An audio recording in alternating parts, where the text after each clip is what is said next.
আমরা তো তোমাদের সাথে আন্দোলনের সাথে একমত। এদেশের আইন কোথায়? যে দেশে আইন হাইকোর্টের মতন জায়গায় বিক্রি হয়। আমাদের 7 তারিখ থেকে টেস্ট পরীক্ষা, আমরা থাকবো বড় টেবিলে, কিন্তু আমরা কেন রাস্তায়? কারণ আইন ব্যবস্থা ভালো না। যে মারা গেছে সে আমার ছিল অথবা আমার ভাই।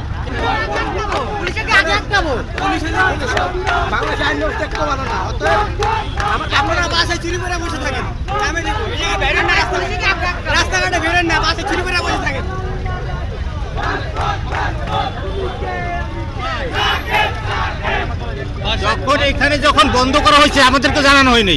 এখন আমাদেরকে ছেড়ে দেওয়া হোক, আমাদের যে কোনো একটা পথ দেওয়া হোক, যে পথে আপনারা বেরোয় যান। আমরা যদি না বেরোতে পারি তাহলে আমরা এখানে বসে থেকে কি করবো? আমরা তো তোমাদের সাথে আন্দোলনের সাথে একমত।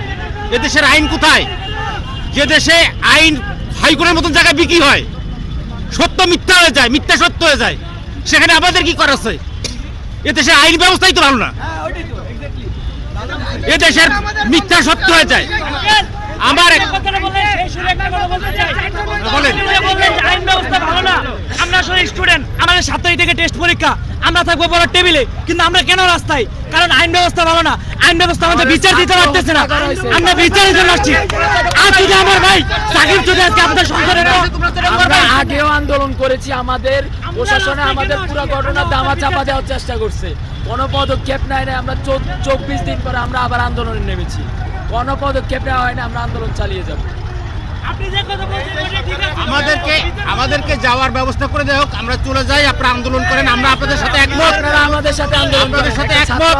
আপনার ছেলে যদি আজকে মারা যেত, আজকে যদি আপনার ছেলে মারা যেত, আপনার ছেলের যদি বিচার না হতো, আপনি কি করতেন? যে মারা গেছে সে আমার ছিল অথবা আমার ভাই। আমাদের ভাই কি করতেন?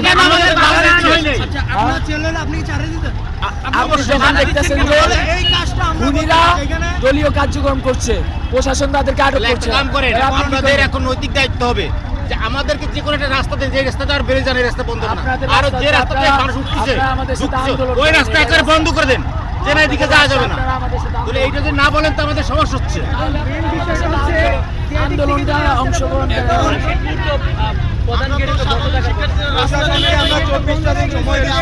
আমাদের টাইম থেকে বেরোয় যে আমাদের টাইম এদিকে চলে সমস্যা নাই।